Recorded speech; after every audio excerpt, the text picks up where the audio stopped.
we are live. Hello, Bill. There we Welcome, go. welcome. It is a delight to see you. I hope I didn't just jump my speakers. Hello, hello. Australia is in the building. Diane, welcome. Kyla from Texas. You see, Jennifer. See, I'm working on remembering where everybody is from because I have my nifty members map. If you aren't already on that, come on Oh, down and join us, members map. So, hello everyone. I'm Barbara Tien with Projectkin, and joining me today is Kathy Stone, whom we lovingly call oh, the cornerstone for Projectkin.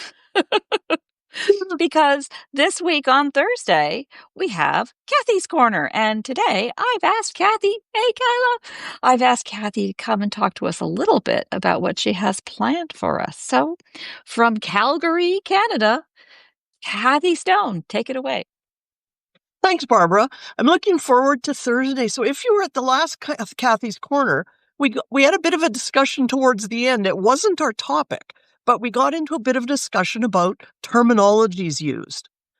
We talked about the whole gamut of things like we use legacy, we use archive, we use backup, we use sync. And then there's more. There's family library, family photo collection, family photo estate I've seen used, a life and legacy portfolio, a family collection. And I thought, as some commenters said afterwards, maybe we should, maybe that would be a topic for Kathy's Corner to talk about what all these terms mean.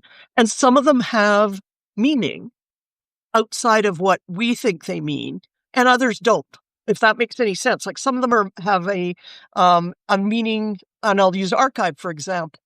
So we use archive. We talk about that in terms of our photos, but there's also, as Barbara well knows and has educated me on, digital archiving, which is something that is used in the IT world.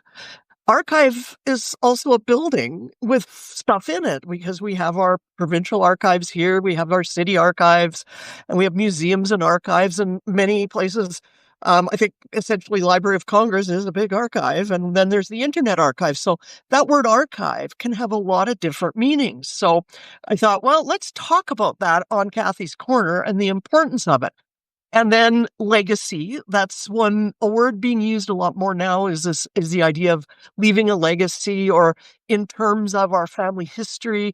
Like the legacy kind of used to kind of be, you left people money and that was the legacy you left. But it's shifted now, I think, to be part of what all our family of genealogists do.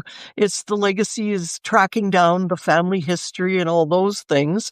So that word's again, and now it's also used in the photo management world as a legacy collection and things. So I thought, well, and then we've talked about this before, but it never hurts to mention it again because these are really important because it's not sort of, archive and legacy can kind of be what we want them to be, like what it means to us. Backup and sync, not so much. Backup and sync are very important terms also used that, so we'll talk about that and talk about the importance of that and what they are and what makes up a legacy. And I think I've said this before in terms of other things. With some words, if it's for you, it only matters what you think and Right. that you be consistent.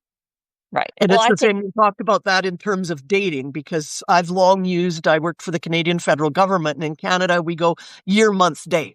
That's the standard. And so but then I look, and I think in the US, you go year, day, month, and some other places it's day, year, month, day, like all sorts of combinations. And I've said, bottom line is, as long as you're consistent, right, that's what's important. And it may right. be the same with some of these terms when we talk about them. So I thought, let's talk about that on Thursday and just get some of those terms out of there and figure out what it is, partly towards our goal of thinking what our end goal is of what am I trying to create here Right. for the I think one family. of the reasons it's so important to really dig into terminology is sometimes, and I say this as someone who's career in technology, very often, words have a very, very specific meaning. You can do anything else you want with them, but in this context, it means this specific thing. Did you or did you not check it in? Okay, for Mhm. example, that can make or break a company. But and crash software. in in this context, sometimes people can use words to make themselves feel good when in fact they haven't done the thing that is the important part of the thing because they never really understood what the thing is. And I'd like to think that what a lot of what we try to do within Kathy's Corner is kind of no judgment. It's a safe zone. We all have dirty laundry and closets that stuff tumbles out when we open them. It's okay. But if you want to try to accomplish this thing, here's why you would want to do these things. Mhm. And this is why you want to do it this way. Taking dates, for example. Well, it doesn't matter which way you want to phrase a date, but if you keep jumbling it up different ways, March 7th and July 3rd are two very different Yeah. dates, right? Mhm. And you can be very confused about many days in the calendar if you are a family that live somewhat in the United States and somewhat in Canada, for example. Not saying who, but Mm. it can get very it can get very confusing. And that's why, there are going to be absolutists out there, and that's lovely. But Mhm. it can also, many of us, to the extent that we're collecting family stories, have to be open to where the stories are going to come from and welcoming to all the different places they might be coming from. And at the end of the day, that's a certain amount of, I won't use sync, I'll say harmonizing. Because sync in It's a special it's technology one of those has a words with very special. specific meaning. Actually, not just technology, but specifically when it comes to the management of databases Mhm. relating to computers and storage. That can be a very important Yeah. function. Dropbox. Yeah, and it has a function and a meaning in the photo organizing world too. It has taken on a Oh, very distinct difference, and not knowing the difference between backup and sync can yeah. often, and probably in the data world too, cause you to Well, it's database. lose a It's a whole bunch of stuff. fundamental That's right. It's a fundamental database concept. And in back in the 70s and 80s, we were all learning DBase and databases and all the functions of databases. And then we all grew up and it became part of everything everybody does. And in this world, if you aren't careful about what you're doing, what you thought Mhm. was backing it up was simple, and now you can delete it. You just deleted it totally, which is not what you meant. Yeah. Well, and even something as simple, and Barbara, this will probably make you cringe when you hear this discussion. I was on last week on a session, a genealogist, not done by anyone in our circles, I will add. The outside of in my outside world somewhere else, another thing I'm involved in, and the genealogists were talking about naming your files and your photos, and they were using periods in the file names, and the photo managers that were on this little chat are all going, don't ever do that. Don't put like a period has a significance data wise in a file name, and like use a space, use a dash, Okay. but don't use. Okay. All right. So there's a good example because there are things that are in the X world. One never ever does that because you'd be an idiot to do that. All Yeah. right. I've spent my career being the idiot that comes into whatever the field is. I've got armor like nobody's business. So I don't mind being the idiot. And I also have learned that it's actually a very powerful thing to be confident to be the idiot. So Mhm. I'm a Macintosh user, which means that I skipped that whole stupid world of dir dot dox. What the hell? Why? Why would anybody do that? Because when the Macintosh came along, they said we're going to create a separate an abstraction layer that what the user names a file has nothing to do with what's happening on the underlayer. And the Mhm. underlayer is where all of the other things like .png and things like that are going to happen, where the name of the file affects what kind of file type it is configured as. I'm Mhm. going to guess that the never ever use a period I see. relates to that. Is that the issue? Yeah. in PC world, like more probably. Interesting. Because you know what? I use And it was more of the, I the, call the them advice I dots, think given but is I that use them all the time. you could do this, just don't. Like Oh, I see watch why it's out for bad manners. special characters in file names. Yeah. And these Oh, ones are good to use, but watch what kind of special characters you put in a file name. When you're right. just trying to name a photo, like we were talking about, Yeah. if I'm naming my photo, year, month, day, that's how I do mine, year, month, day, um, Bobby's 5th birthday, don't put a period in between Bobby, birthday, etc. That was So, sort of the theory that don't yeah, don't no, um, add punctuation that may have a special meaning. yeah. So, rules, never having been very good at following them. One of the reasons I allow myself to never be very good at following rules is because I want to know why. I'm that kid, that little kid that's always pushing the button. I see you, Lisa, always pushing the button saying, "But why?" And yes, I did stick my finger in a plug to find out why. Don't do that. It wasn't pleasant. Already did it. But, as I said, um, on a Macintosh, you have an abstraction layer that you can put dots. You can put squiggly marks, the tilde. Woo, that's a dangerous one. Special characters. And it becomes for professionals who are always organizing and cataloging photos, you know that if you do this, it's going to lead to dangerous places. Maybe not now, but someday. Mhm. So, for many of you will still remember my beloved Ponga, my software of days gone by. I'll have you know that I spent a few weeks trying to debug issues that turned out to be in approximately 1930 because it seemed like a good thing to say. This was mom with her mom in approximately 1930.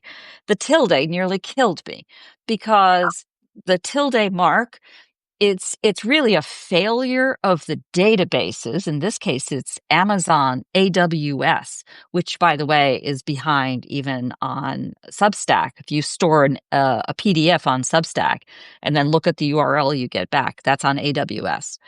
And that system burped when it got the tilde. And, it took a whole bunch of undoing to fix that. So Lisa McGuire chimes in to Mhm. say, I have yet to start properly cataloging my photos. Lisa, you're not alone. Um, So this is really helpful conversation. I should add that as a fellow idiot, you see my club of idiots, we can be invaluable in testing protocols and processes. That's right. I put the fool in foolproof. Hey, there's a whole club of us there. I'm going to use that line. I like that. who I tried use to this. just do that. So I that's kind of what know. we're going to talk about. Not so much the dating and things, but I will say to Lisa, I believe we could dig it up for you. Maybe in the references, Barbara, there is I'm pretty sure we talked about dating and naming files in one of the Kathy's corners at some point, because that's one of the 8 steps. So that might be something we can direct you to, Lisa. And then we're always open to answering questions. But we may talk Yeah. a bit about that too when we talk on Thursday. But that's a great point. A little bit of reading up if you want to. I will include in the notes, as with all of these, there's no handouts, but I always do my best to capture what happened in the conversation and drop it into the notes when I circulate the video. And for all of you watching these live sessions, let Substack circulate the video immediately after the recording so people who got the email, get there late, can still watch it. But then I update the file with notes. So if you ever see nothing in the file, you'll know that I'm still updating it. Just do a refresh later. Kyla drops in. Have you seen a space in photo files transfer as percentage to a Mac, or is that dating Ooh. me? Because they used to do that when you went from Win to Mac. A space in photo file transfer. as percentage to a Mac. I'm not sure, Kyla, what you're referring to, but don't worry. I think I got you on age. Um, the percentage often appears because I think it's percent 20 is space in HTML. And perhaps that even came over from some previous character mapping. So, the characters that we use before there was HTML, there was ASCII.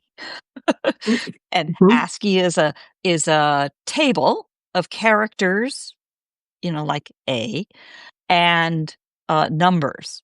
And so for every character in fonts, there is a mapping like that. And I believe there were some disconnects between what Windows had and what Macintosh had. And so I'm not surprising if there was not surprised if there was a percent something between the two of you. And I think you could be absolutely right that, when you find something wacky like that in a file name, it probably did come over in an incomplete transfer, so to speak. Mhm. It's kind of like those transporter failures on Star Trek. And I have no idea. I'm just because I'm going to be the idiot here and not know anything about going that direction. I usually go Mac to Windows, but um, it could also be multiple. Well, I've seen weird things where things have been backed up and then move like we backed up this onto a external hard drive and then we backed it up onto a USB key and then we backed it up again and then we put it back on our computer where strange things happen. Usually it's to the dates, capture date and modified date, but often I've seen weird things happen in the files where I've had to do there's been something's odd showing up in Right. symbols in file names from it, so Right. that can be a factor too. So jumping in here from New York, Bill Moore, who has, I think, spent more than a little bit of time supporting a lot of creative people doing creative things with file names and helping them get out of trouble, points out that generally speaking, a dash and an underscore are a better thing to use for spaces. Honestly, all these years, I could never understand why people made such a fuss about using an underscore. Again, Mac user here. Coddled Mac user. Confession 101. And I think Very that's a good. good point, Bill. And it becomes not are you disobeying rules, but it becomes to what's the safest thing if I'm going to do all this work? What's the best way to do it so that I don't end up with a problem down the road?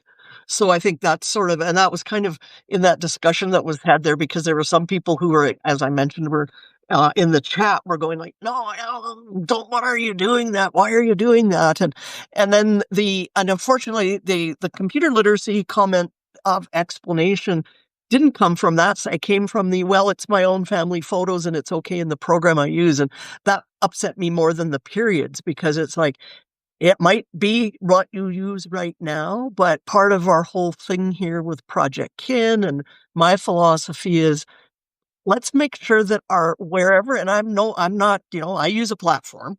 We all use platforms.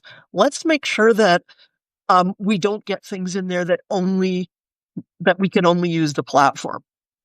And Right. you already mentioned the other word, so we won't go back into there, but because you just don't know. Like Yeah.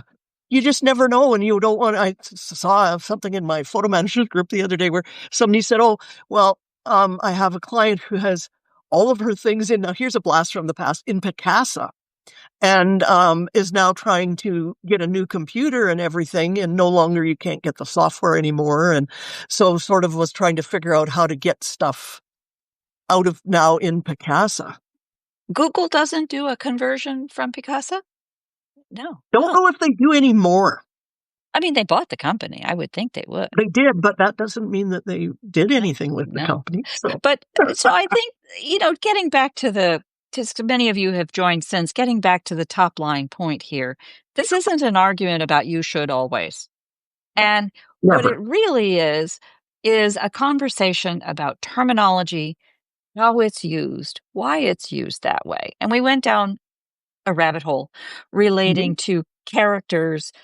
Pretty soon we were at ASCII and I was ready to go to Unicode. 2 byte characters. But we're coming back because the whole point of all of that is not that you should and you shouldn't, but here's why. And just in the terminology of what characters you use for naming a file can get you into trouble down the road in a different platform. So even if you're not using different platforms now, someday you might. And yes, Kyla, thank you. Whatever you do, do something to preserve it. And that's, I think, something that's so different about family history, about the stuff that we do to archive our own genealogy, the stories that we collect. Our family history is in many ways, we're drawing from our ancestors to give to our descendants that we may never know. And we want that to be something that they can read. And we left once we walk away from insisting everything be printed, and I can talk about that, but I'm Yeah. not going to. Um, hearts. Please stop her. Um, Once we start talking about preserving things in digital form, then it gets complicated. It doesn't have to be all that complicated. And that's what we'll walk through. So in the notes to this one, I will include the part 1 of the part 8 series, 8 parts. Wait a minute, how did it work? Oh, yes.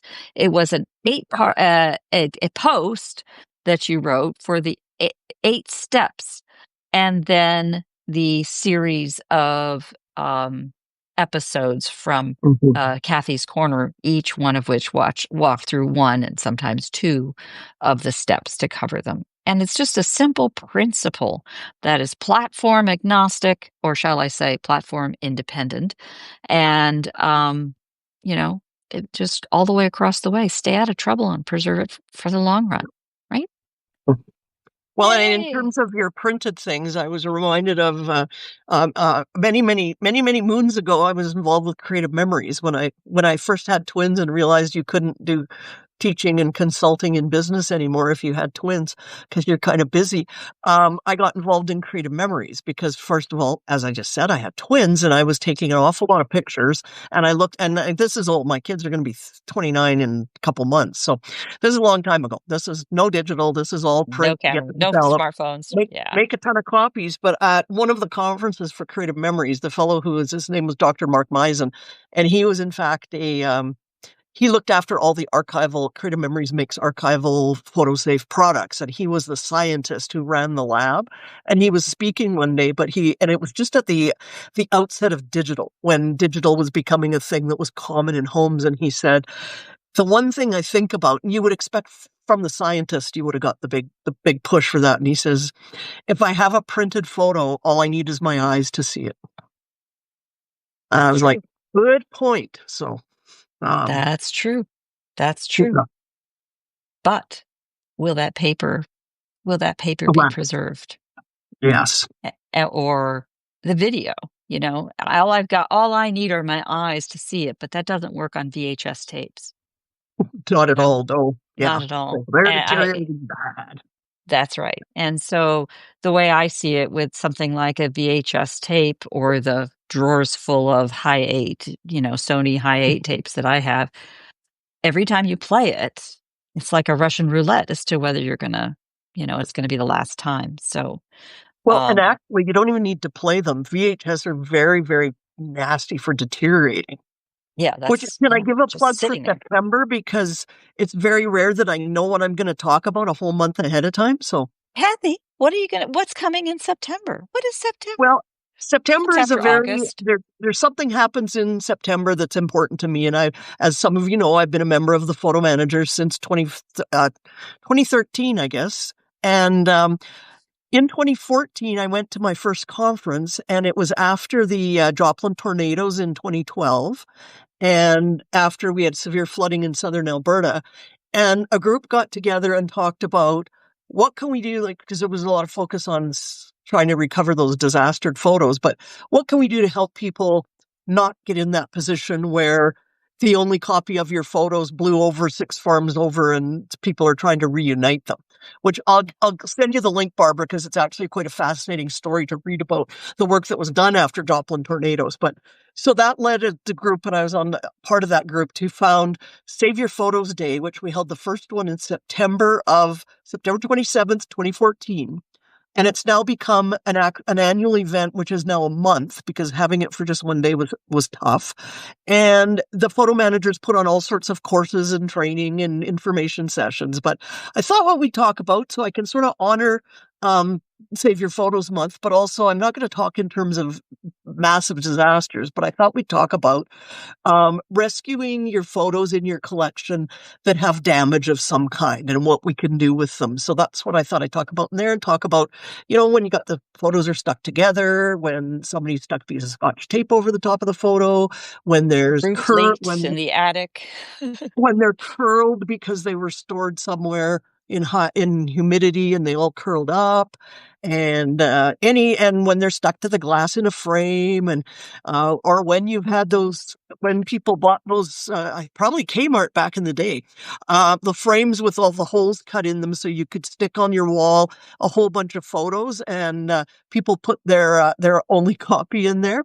Because now when they come out like 30, 40 years later, you've got a faded circle in the middle and then brilliant color underneath the paper and all sorts of things like that. Just if there's things damaged, I'll talk a little bit about the infamous, the photo manager's nightmare, what was called magnetic albums. That was the old Oh, sticky I've got pages. those.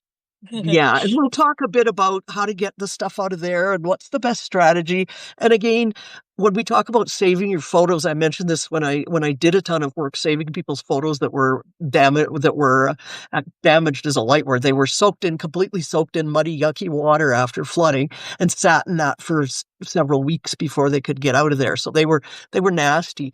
Not less than that, but it's important to me, and I learned quite a bit from that. So it's I'm hoping more that you don't have things like that, like box loads of those in your collection, but I can give you some tips on that too. And I thought, well, just in honor of Save Your Photos Month, we'll talk about that, photos and damage and stuff. So Kathy's disaster stories.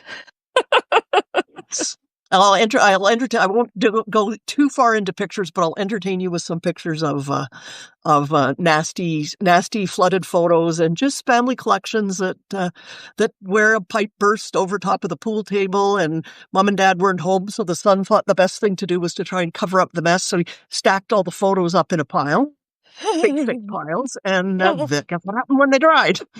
Glued together. So it's So Yeah. we'll talk about that, and talk about in terms of hopefully the few we have in our collection that have damage, and what we can and what we can't do, and then my big thing also is always safety, particular when we're talking about mold. So that's a sneak peek of September for Save Your That's Photos in Month. September. But this Thursday, This the Thursday, focus is on terminology. terminology. Make sure we're Yeah. all pretty literally on the same page. So, here we come to the top or bottom of the hour. We try to keep these tight to a short 30 minutes. And I want to thank all of you for taking the time to join us on your Sunday or Monday morning. Thank you very much, Australia. I see you. Mhm. And we'll look forward to our program. I'll be doing it once again. I have another little different location. I'll be participating in a Dragon Con in Atlanta, but I'll tell you all about that on Thursday. So join us, won't you? Thanks everyone for coming. With that, we're going to say goodbye and talk to you soon. Thank you again, and thank you so much, Kathy. Till then. Bye bye. Send me that article. I'll put it in the notes. Bye now. Thank you. Thank you.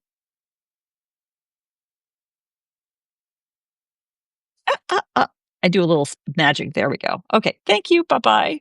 Bye bye.